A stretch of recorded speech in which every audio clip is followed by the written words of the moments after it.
sort of never thought that we would all actually like be here virtually, but like talking about schools and how we're gonna make them better.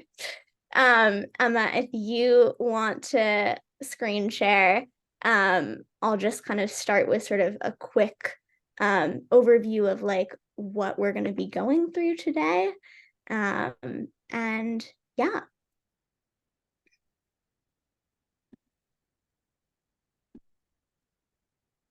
Wait just one moment.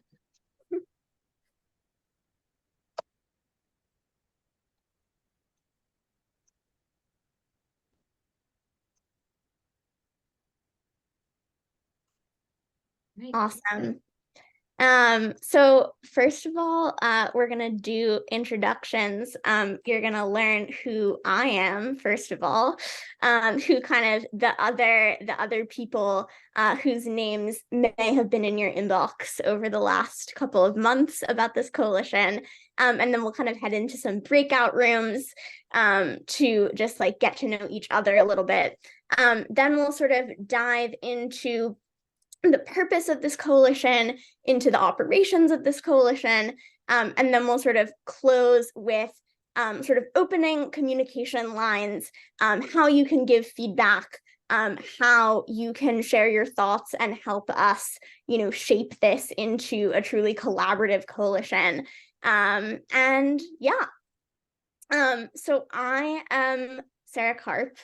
I am one of the sort of hosts and guides that you may meet along the way in working with this coalition. I am currently at Mass Audubon, but prior to that, worked for an organization called Our Climate and with the Massachusetts Youth Climate Coalition, doing kind of like legislation adjacent things.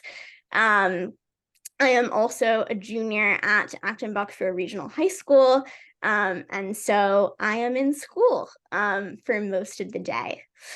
And I will pass it to Jennifer, if you want to also introduce yourself, that would be great. Hello, everyone. I am thrilled to see all your faces here. I'm Jennifer Feller, and I am the Director of School Programs at Mass Audubon. So I spend a lot of time with children and adults who work in schools, pre-K all the way through 12. I'm also a senior climate educator here. And that's about it. Sarah Ross, I'll pass it to you. Hi, everyone. My name is Sarah Ross. I'm a co-founder at Undaunted K-12, a national nonprofit that works to support our public schools to make an equitable and rapid transition to zero carbon while supporting young people to build sustainable futures. And I'm so happy to be with you today. I'm going to pass it over to Emma to say a quick hello. Hi, everyone. My name is Emma Scudder. I use she, her pronouns. My position at Mass Audubon is the project manager for the Climate School Resilient Schools Coalition, as well as some other projects. And you'll see my name in your inbox often as I help manage communications and keep this work moving.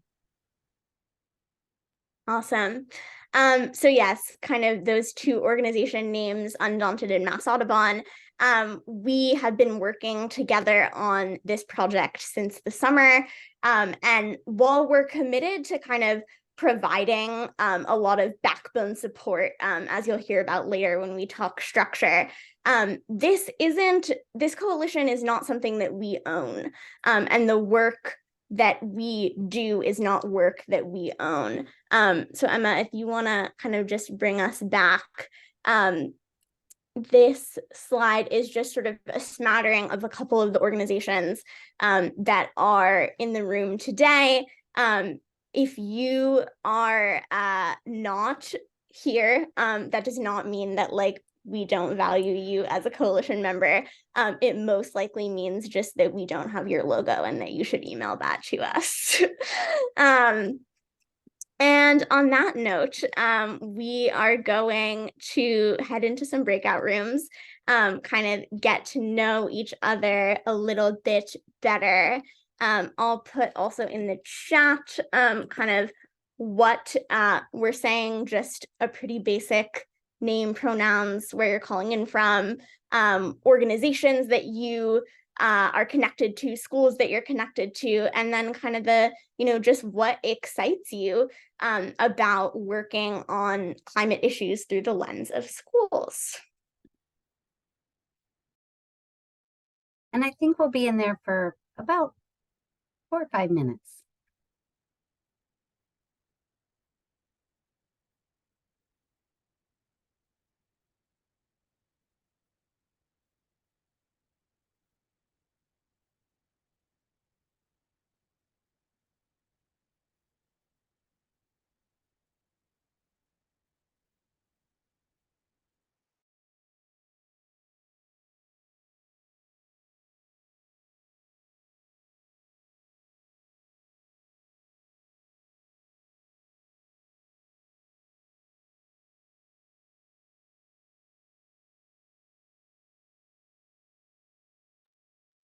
Uh, so so my name is Jonathan. My pronouns are he, him. I'm calling in from Weston, Massachusetts. So it's about 20 minutes outside of Boston. I'm here with a few organizations today. I'm part of our town sustainability committee, and I'm also part of Our Climate, which that's how I knew Sarah Karp. And we do a lot of like statewide policy with Our Climate. And what excites me about working on climate issues through the lens of schools is really sort of the education piece. I think climate literacy for students is incredibly important, and I've been fighting for that principle, I guess, on at the state and federal level. So it's definitely very exciting to be here with all of you. Well, I can go next. I don't know what order everyone is on the screen. I'm Ben Weil, he, him, extension professor of building science at UMass. So in that position, I work with a lot of municipalities on their energy issues with the goal of getting them towards zero carbon. And for most cities and towns, the biggest energy user is the schools, usually the high school or high schools, and working on down from that. So to solve just the municipal carbon problem, it's really just about schools. So that means I've got a lot of experience at this point now, kind of understanding what these school systems, building systems actually work like.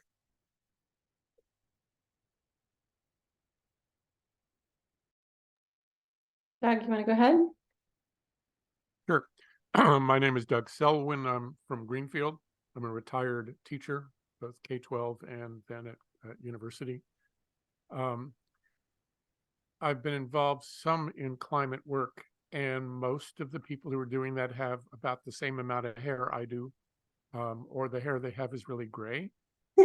And it's been really frustrating that we have not hooked up with the students who are and young people who have the most at stake in some pretty direct ways, and who are doing a lot of really good work.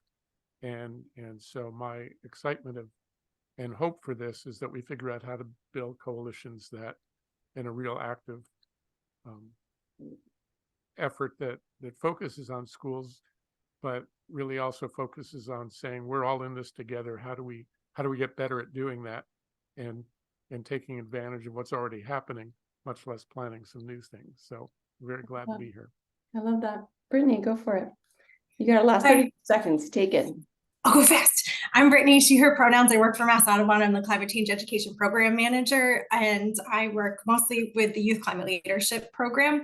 And so that means that I see the enormous potential and amount of energy and excitement that students have around doing this kind of work. I've been watching them do it for 7 years, do these amazing projects to help their community and their schools, and can't wait to blow it up, do it bigger, and with all of you. Awesome. That was so great. Nice to meet you all. You'll hear from me later on, but we're headed back.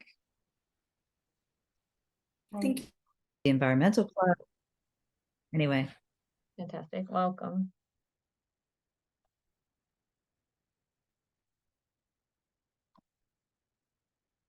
Welcome back, everyone.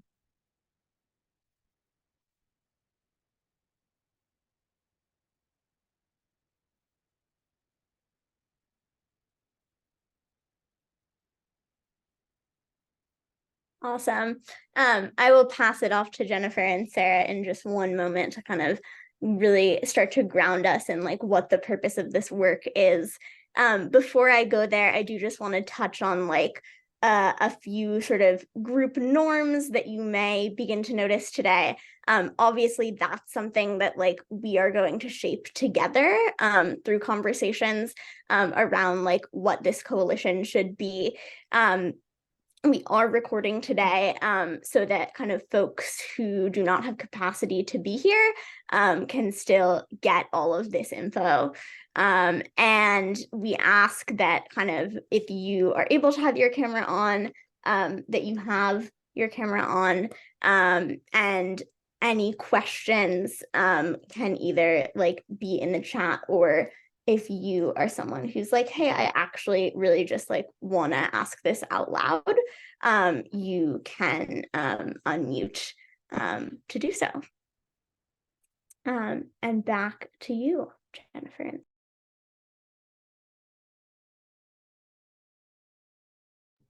I'm sorry, I was muted. So yeah, why are we here? What's our purpose today? Essentially, the purpose of the coalition is to pass meaningful policy at the district level that ensures students are climate literate by the time they graduate, and school buildings are upgraded on an accelerated timeline, not in 30 years, to reduce their emissions. And Sarah Ross is going to tell you a lot more about school board resolutions and why those are the way to get there. I think I just want to say that I know everyone who's here is already very aware of the urgency of addressing climate change, but sometimes it feels like we're all moving in different directions. And this is a way for all of us who work with schools, whether it's with the infrastructure side or with the education side, whether we're students or teachers, to be moving in the same direction, rowing in the same direction. And this is also a way to make sure that the work we're doing has enormous potential to be impactful, to make significant climate changes. So I'm very excited about the potential for this impact. Okay, let's pass it on to Sarah Ross. Great, thank you so much. So we are all about these district resolutions, as you've heard, as the focus of this coalition. So let's talk for a second about what those are. Resolutions are really a tool of the trade of a school board. They are these formal expressions that a school board takes on a particular topic. School board members introduce resolutions, they discuss resolutions, and then ideally they adopt resolutions.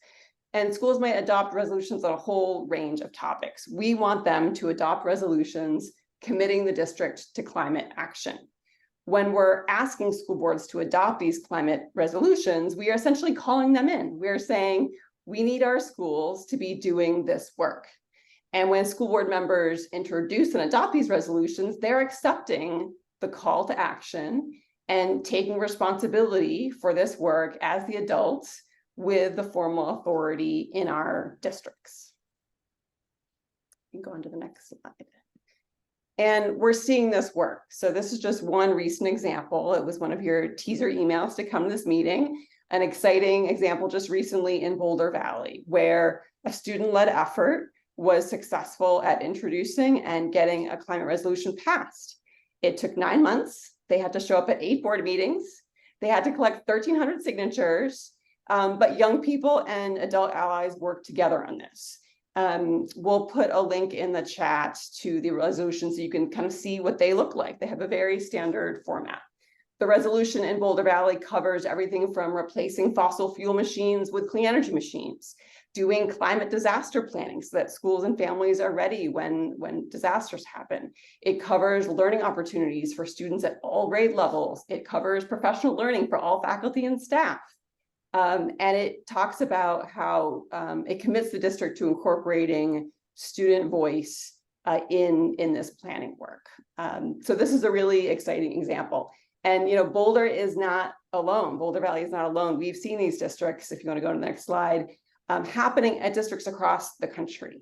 And they're having a real impact. Just last week, I was out in Denver. They passed a climate action resolution in 2022, and the district has subsequently invested in an implementation and a financing plan to do this work. The superintendent goals, hold him accountable for delivering on this work. So really, this is happening across the country. But next slide. not in Massachusetts. We don't have any school districts yet that have adopted climate action resolutions that commit the district itself to doing work on climate change. And so our school board members in Massachusetts do not have to forge a new path here. They can really learn from the existing efforts that are going around the country. And they can also use tools like the toolkit that we recently issued that gives them the background they need on these issues, template resolutions, talking points, moments for their leadership and action as school board members. So really this coalition is about supporting and pressuring our school boards to do just that. And we want to make sure that these commitments address both infrastructure and climate education. So quickly, when we talk about the opportunities in infrastructure, they are vast. We are talking about our buildings, but we're also talking about outside our schools, our green schoolyards. We're talking about how kids get to school, our buses, and other forms of transportation. And we're certainly talking about food. There's opportunities in all these areas for both climate mitigation and adaptation. And we'll pass it over to Jennifer to talk about the other side of the coin. So the other side of it is the fact that we have 1 million students in Massachusetts schools at any one time, almost 1 million. And right now, there is no requirement that they are educated by the time they graduated about climate change, which is astonishing. Certainly, plenty of teachers are doing wonderful work, but it is by leveraging the room that's in the standards to get at topics that they choose to do. It's not required. So that's what we want to change. We also know that the majority of students in Massachusetts are not receiving any meaningful education around climate change, certainly not opportunities to learn the civic as well as science skills they need to engage in meaningful solution making in their communities. That's what we're after.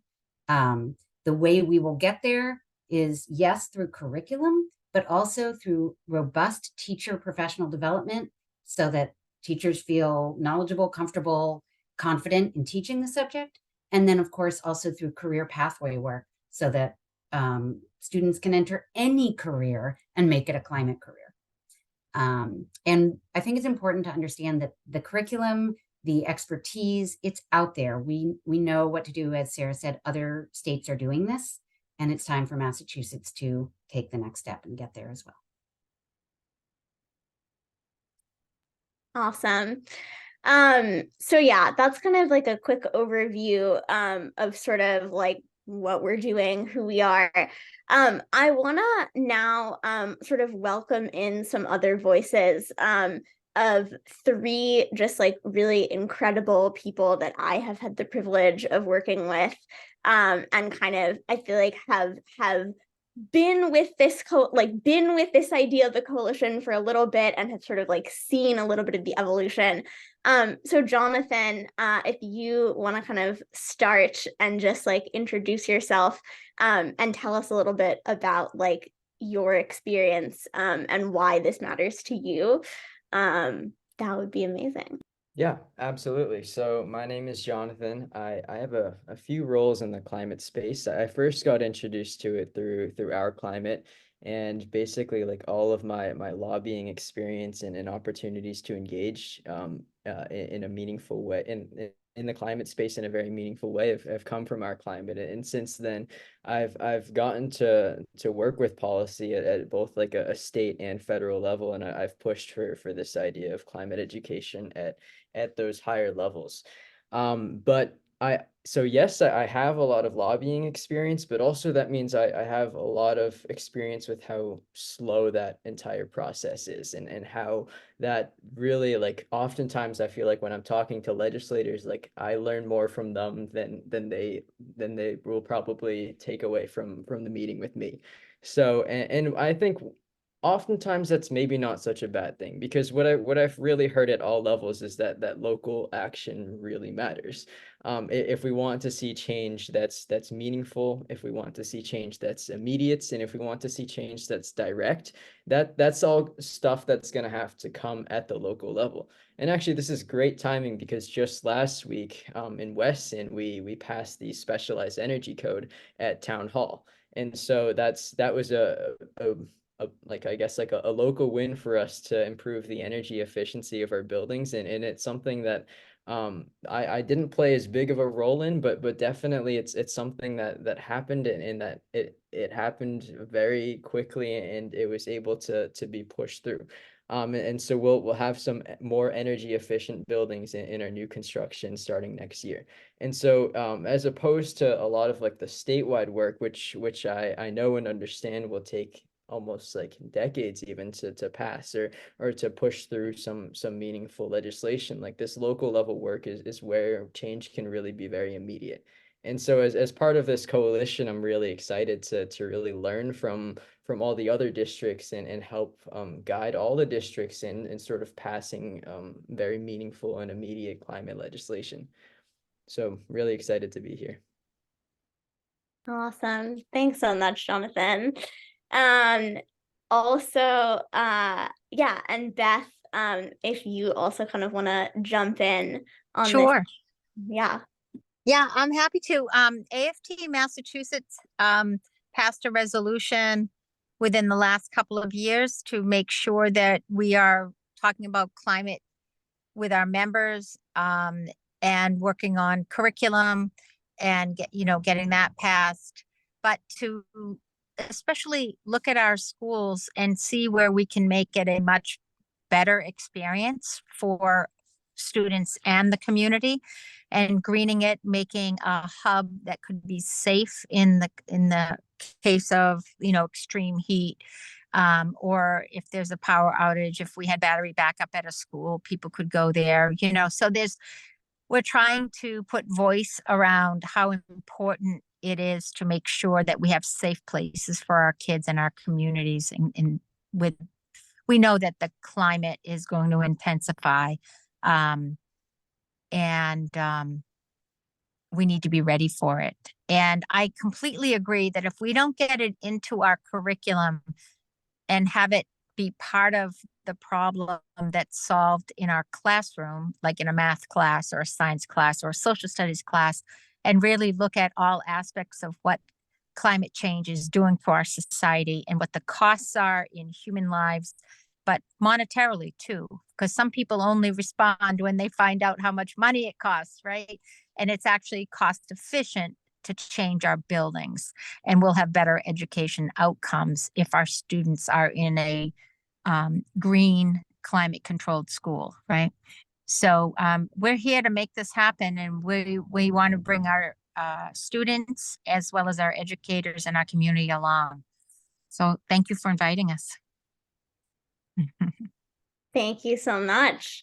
And I'll pass it off. Last but certainly not least, Hassan, if you want to jump in. Sure. Hello, everyone. My internet is not as good, so apologies for not having my video on. But my name is Hassan Faruqi. I'm the advocacy director of the Boston Climate Action Network, and we have for over a year and a half now been leading what we call the Green and Healthy Schools campaign here in Boston, which is to make sure that all of our school facilities are not just fossil fuel free, but also have things like good air quality through ventilation, because we know that's also a huge piece of green and healthy schools. And we've had, I would say, a tremendous amount of success. We have had, through pieces of legislation that we've helped pass previous to this, such as our landmark building emissions and reduction and disclosure ordinance, and our passage of the specialized energy code, already made a good amount of progress towards decarbonizing our buildings. But most significantly, this summer, we led the successful passage of an executive order that will ensure that all new constructions and major renovations of public schools will be fossil fuel free for the first time in Boston's history.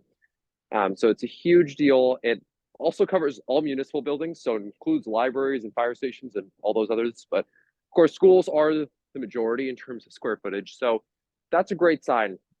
The challenge is that we have a lot of schools in this district, and there's a long history of mistrust between community members and the school system that goes back decades. And so anytime that anyone tries to touch anything regarding the schools, whether it's small or big, there's a necessary hesitation on the part of a lot of folks. And I totally understand that. So that's going to be a major challenge as we actually do the work of retrofitting and renovating and building schools in the years and decades to come, is making sure that all of our community members are on board. And particularly given, for other reasons, where the school system is at, they're going to have to close some schools and merge some schools together. That's going to really, there's a lot of uncertainty around what that's going to mean for students and how that's actually going to play out. But certainly we want to make sure that, and I think we've done a tremendous amount to make sure that now moving forward, any of those renovations and retrofits are going to be done with climate in mind.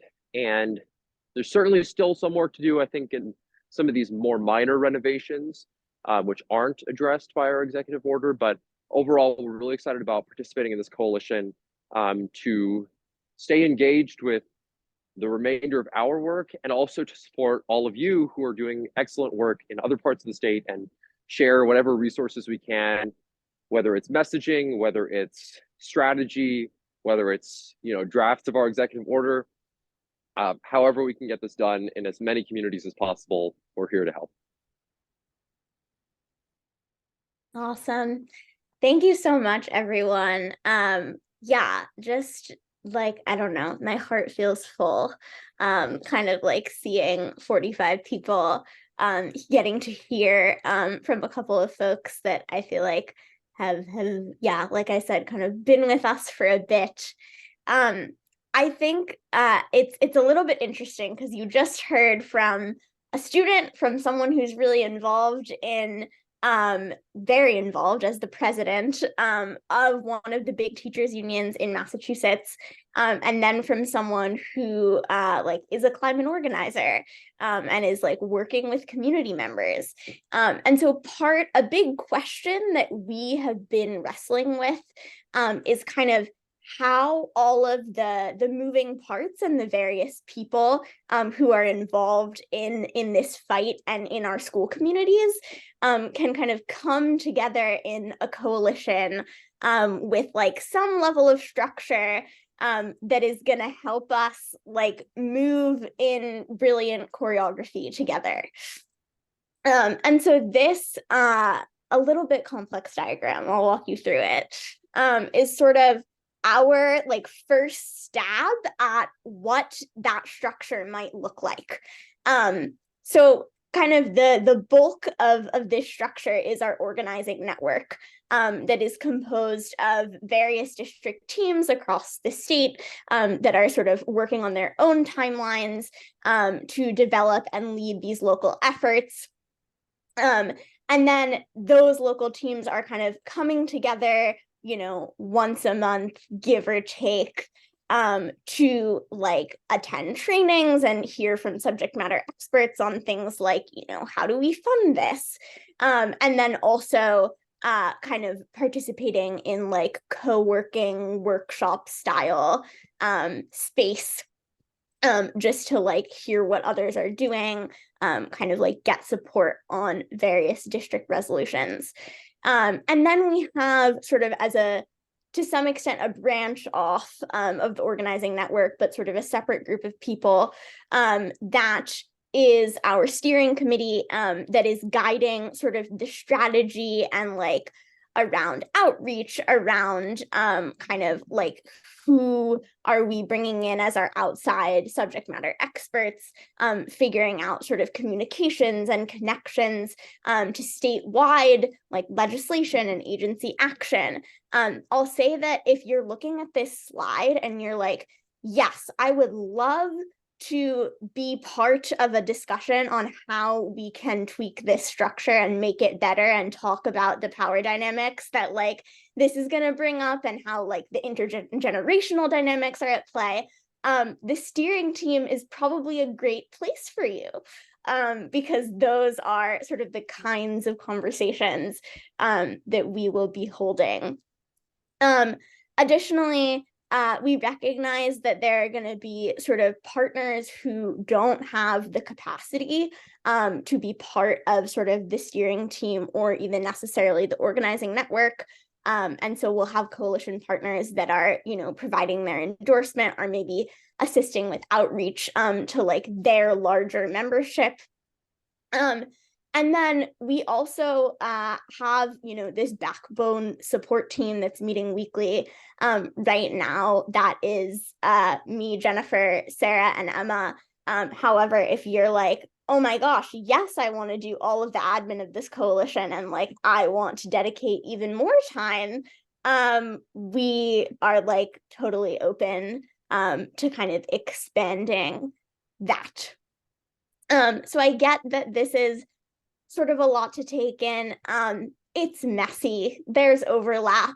I think the short of sort of this structure is like it's going to change and evolve and grow as we evolve and shape it.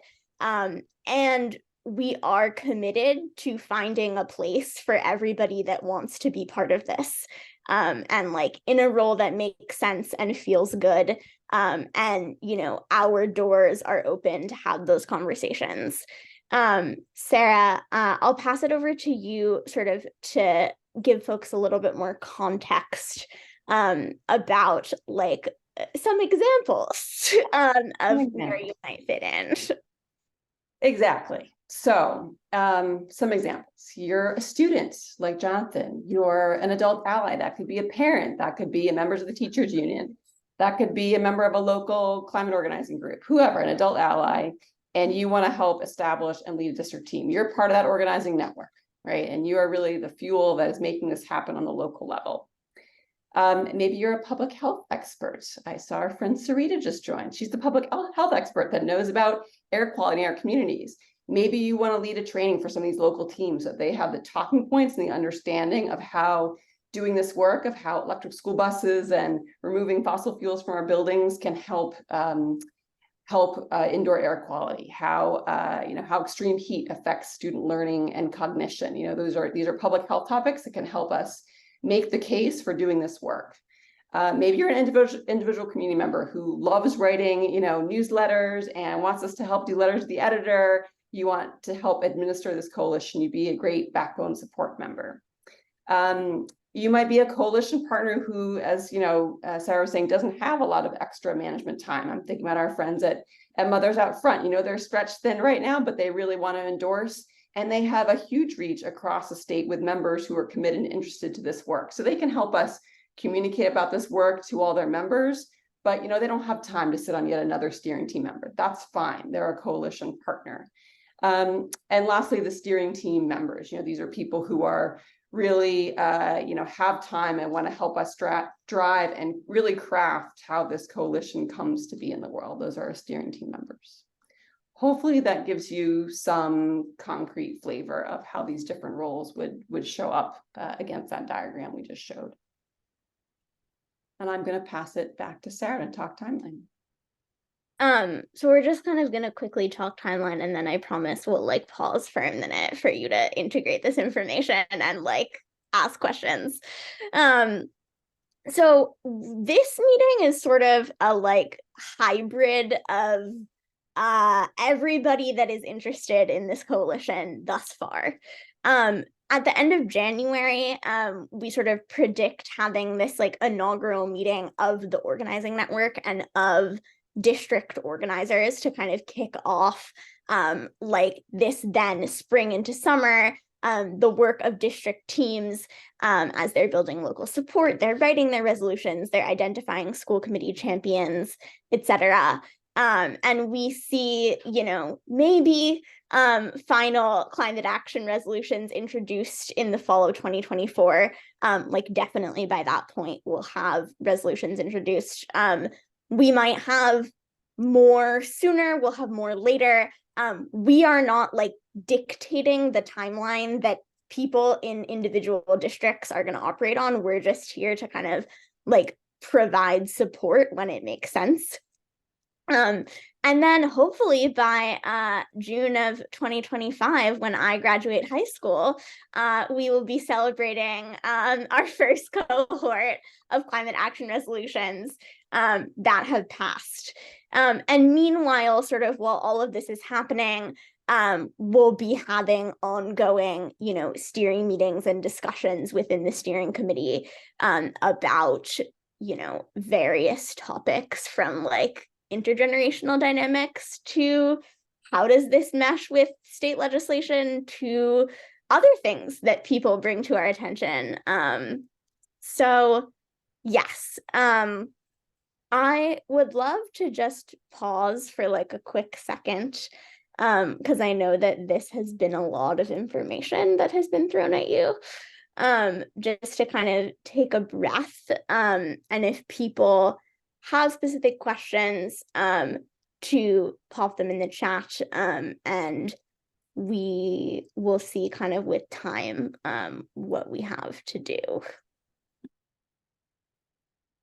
We're doing great on time, so love to pause and hear questions. We could probably take down slides even for a moment, so we can see faces.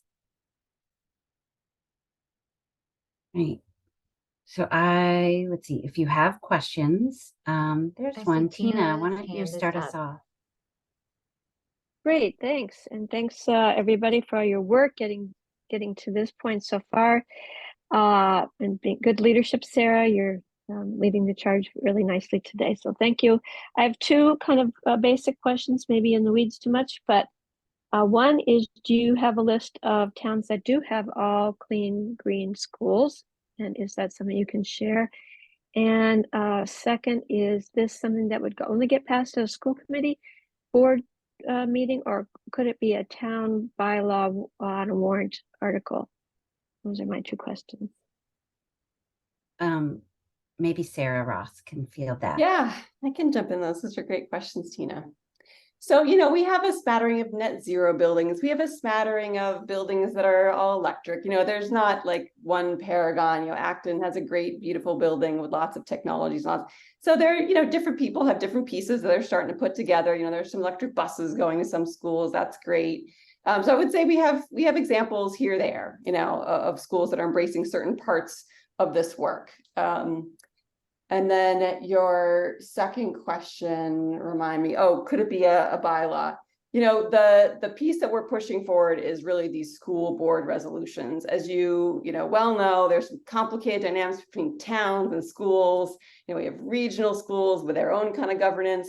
We really want school districts and school leaders to own this, and to really, we think it's, both symbolically important and really from a governance perspective and tactically really important that school boards and school committees are saying, yes, this is our work and we need to own this. So I think it can be an and to all the great work, the towns and bylaws, like that's all great stuff too. But I would say it's an and I see what we are focused on, this coalition is really driving towards getting school boards to yes and calling them in on this work. I hope that helps. Thank you. Yeah. Other questions, thoughts, Tom? Yeah, just a quick question, which is, what do you all think the process is for strategizing about where to start? Because there are 300 some districts, and presumably we have people in some places and not others, and some school boards are more receptive than others. Just wondering how you're thinking about that. Yeah, I think I can take that. We are going, so several ways to prioritize. Number one is, what students and teachers do we have that want to drive this forward in their town? So if there is a local of one of the unions that's excited to take this on, we think that's a great place to start. If there's an organized student group that it wants to take this on, we think that's a great place to start. There's no reason we can't have many at once. In terms of, I I actually think the work can be going on in many places at once. But again, we always want to be prioritizing where there is prioritizing to be done. We want to be prioritizing our underfunded districts. So kind of taking those into account together. I don't think we have to say no to a district because we have plenty of people here who can support across the state. I will say if we have, one interested person in a town, that's going to take a lot of coalition building before they're ready. So part of it is just critical mass in that town. Does that answer the question? I mean, the other thing I'll say is that the steering committee has a lot of work to do in terms of how we move this forward, and whoever, these are questions we can consider as we go forward.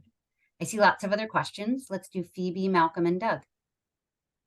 Yeah, thank you so much for organizing this and inviting the community to take part. Thrilled to have this opportunity in Massachusetts. This might be like a question that is too detailed. I don't know, or maybe you just say refer to the document that we sent you, Phoebe. But when we talk about resilient schools, it means a lot. And if you look at a lot of these board resolutions from these other districts, it is sometimes very specific, but other times it's really broad. So I was just curious from the organizers, if you have, like, we're talking about resilience in terms of GHG emissions, but are there other components? Is there like a real target here, or are we looking for general resilience, healthy, supportive schools? Well, I can start that, and then I imagine Sarah Ross can add, but I want to be clear that with resilience, we are talking about education as well as emissions and as safety and physical safety. We don't think a community of any kind is resilient until its community members are informed and empowered to make change. So I consider that a critical part of resilience. So I'll say that on the education side. And then on the infrastructure side, Sarah, do you want to address that? Yeah, I guess I would just step back and say on all these things, right? The role of the coalition here will be to provide thought partnership on what resilience could mean in different communities. But I really think this is going to be that question of what does resilience mean to our local community is going to be locally defined. And then it's okay, so how do we manifest what resilience means to us in the language of a resolution, right? So it's not for us to dictate what resilience should mean to you or another community. It's really for us to provide thought partnership on these concepts, what it could mean, how different communities have thought about resilience in their communities, and then support, kind of locals manifesting that. But this is part of the learning, I think, and having heterogeneity there, and having, folks on the Cape define that differently than how we might define it out in 413, this is going to be part of the beauty of diversity and local color for how people define that. Great. Sarah Thanks, Karp, did you want to jump in on that? I saw your hand, I think. No? Okay. I do want to say too that I think everybody saw it in the chat, but there's a toolkit that Undaunted and I think Rewire, I can't remember, Rewiring? No, who did the toolkit? It was us. This is Planet Ed from the Aspen Institute, and then School Board Partners, an anti-racist organization that supports school board members across the country.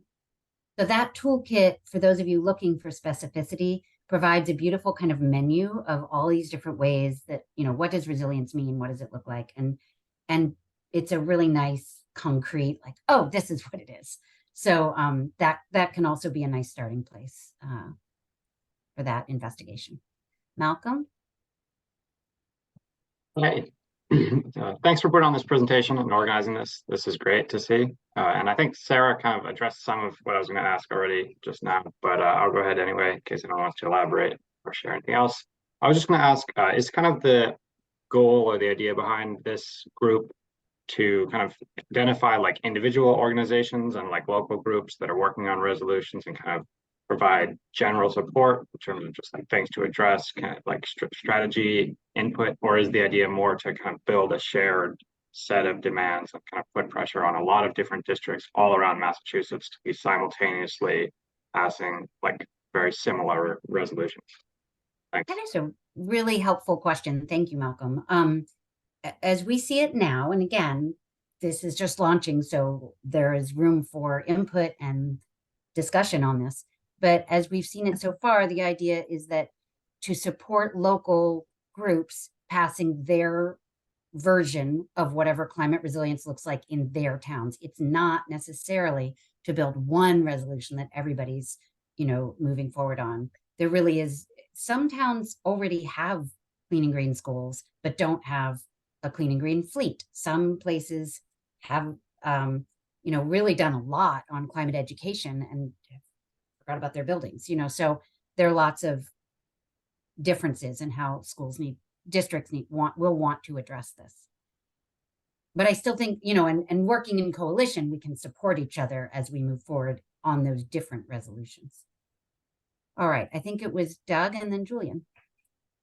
All right, thanks. And again, thanks to all who have put this together. I don't want to be cynical in asking this. I don't mean that. But thinking about the economics of the kinds of things we want to have happen. On one level, it's pretty easy to pass resolutions, and I would be afraid to pass them and have them go nowhere because there aren't resources to support it happening. And you laid out earlier, there needs to be a lot of things done for real change to happen. So I'm not in any way minimizing the importance of the resolutions, but wondering what models there might be or what thoughts there are about organizing the capacity to actually not only pass resolutions, but then put them in motion. I'm thinking of Greenfield, where I am, where we are stretched to the bone. And so the thought of, we're not going to be buying electric buses. We're not going to be doing any of those things. There are many things we can do. So again, this is not a yes, but we can't do this, but what thinking is there, or what resources and what models might there be to support what we want to get done? Thanks. That is a great question, Doug. Yeah. So I will say, so I focus a lot on infrastructure, and the dollars are big and they're scary. But, one of the things that we always talk about is that, we are spending money on our school buildings anyway. We are revamping HVAC systems. We are building new school buildings. And so part of this doesn't have to be about more money. A lot of the time it's about spending the money we're already going to spend in a smarter way. I see, Ben nodding from UMass. He's a building science professor and gets that a lot of this is just like low-hanging fruit that we are not focusing on, right? I'll give one quick example. And the other thing I should say is, and this is a motivation for why now this coalition, is there are huge federal dollars that are available to do this work. So I was talking with New Bedford, they're building a new school, not a wealthy community, as us Massachusetts folks know. They had no sustainability goals, but when I was able to talk with them about the new federal resources that are available, they came to understand that the clean option, the fossil fuel free option, was actually the cheapest option for them with these new incentives. If they have a resolution in place, it means all minds are turned on to figuring out, how do we find those kind of dollars? How do we do this work, right? So it's about creating that framework and that common understanding and commitment to going after and scrutinizing all these choices, not just mindlessly making the choice of let's build a new school with a gas boiler, but saying, wait, we made a commitment to young people, we made a commitment to our community. We have to figure out actually how to do this, and we have to figure out the resources that we need that are available, or that we need to ask the state for. Part of this building local power is around identifying what gaps are there and coming together to ask the state for the resources that we need to do this work. Beautiful. I was incredibly encouraged when I learned about how much federal money there is right now and how districts just need to learn how to access it, and that can be part of the trainings that we are offering. All right, I see that our time is running short. We're going to try to get in as many questions as we can, but I will say probably not everyone. However, before we leave, we are going to link you to a Jamboard that will allow you to then put your questions, your input, your thoughts there so that everybody can continue to work on that and see them as we move forward. So last question, Julian. Yeah, thank you so much. I'm really glad you guys are doing this. My question is with, I'll use Amherst as an example, but there's a lot of towns who are probably in this boat. We got a bunch of ARPA funds from the federal government. So it's free to us. It's not free, but it's free to us.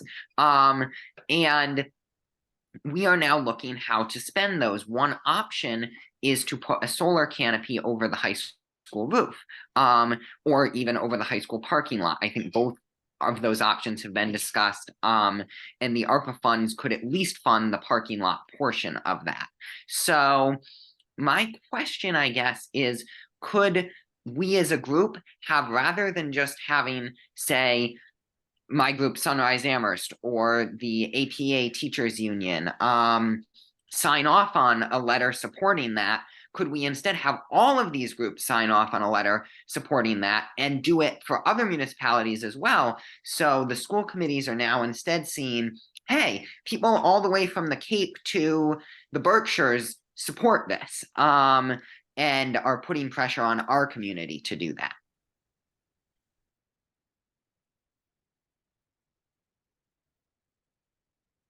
Yeah. Sarah, That's yeah, for sure. That's a super interesting thought. And I think like sort of gets right at like, yes, that's another thing for us to talk about. Is like kind of are there other ways of sort of uniting like coalition power to like really get to the bones of like what's going to help specifically young people in communities across the state do this. So Julian, I definitely would be interested in kind of like taking this thread you know, offline and like continuing to explore that. I wish we had time for everybody's questions, but one of our norms is to honor everybody's time. We have 5 o'clock strong cutoff. So Emma has put in the chat the Jamboard, where you can just link over there and start putting your thoughts in as we go. We need everyone's ideas. We want your input. So that's one place you can do that. Of course, you can keep emailing us. And Emma, do you want to give us our next steps and our final wrap up? Absolutely. Well, I'm just so thrilled to see such a fantastic group here this evening, and we definitely want to keep the momentum going. So here are 3 important ways that you can continue working with this coalition. So first, there is a survey that we've created to get to know how you might want to be involved in the coalition. Or also acknowledge that many folks are here because this invitation was passed on you know, through the channels that you might be a part of. So we might not have your contact information. So that's especially important for folks to fill that survey out. It takes just 3 or 4 minutes, incredibly quick. It's in the notes and I'll share it in the chat as well. And as Jennifer mentioned, another way to keep this momentum going is to please share your input and your thoughts, especially as, you know, all of this information, you sit with it a little more and absorb it.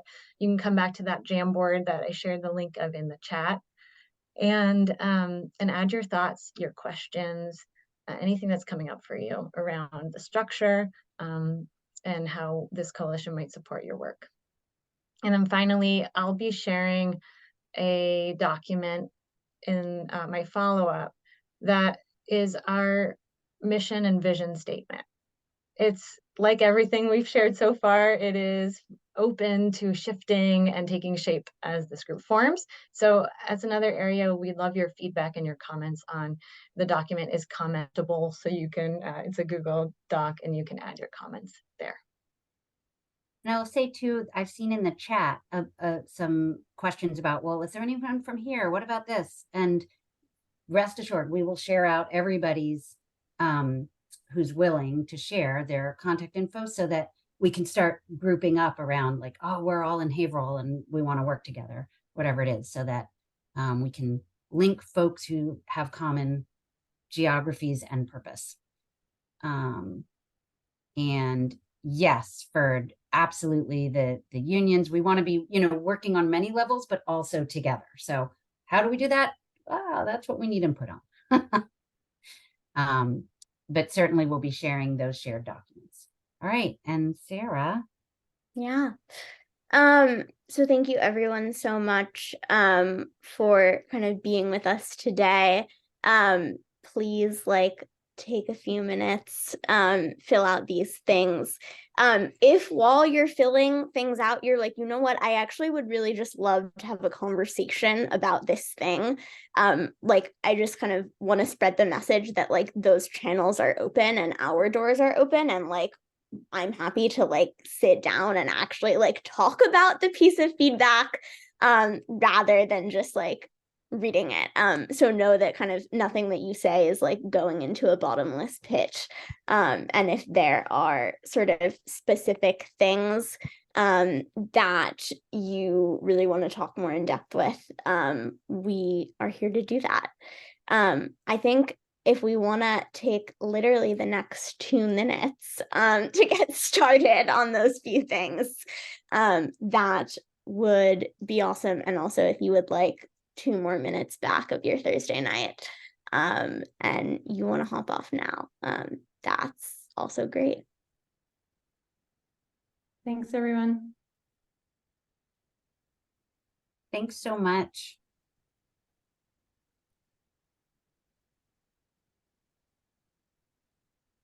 So exciting, Elise. Thank you.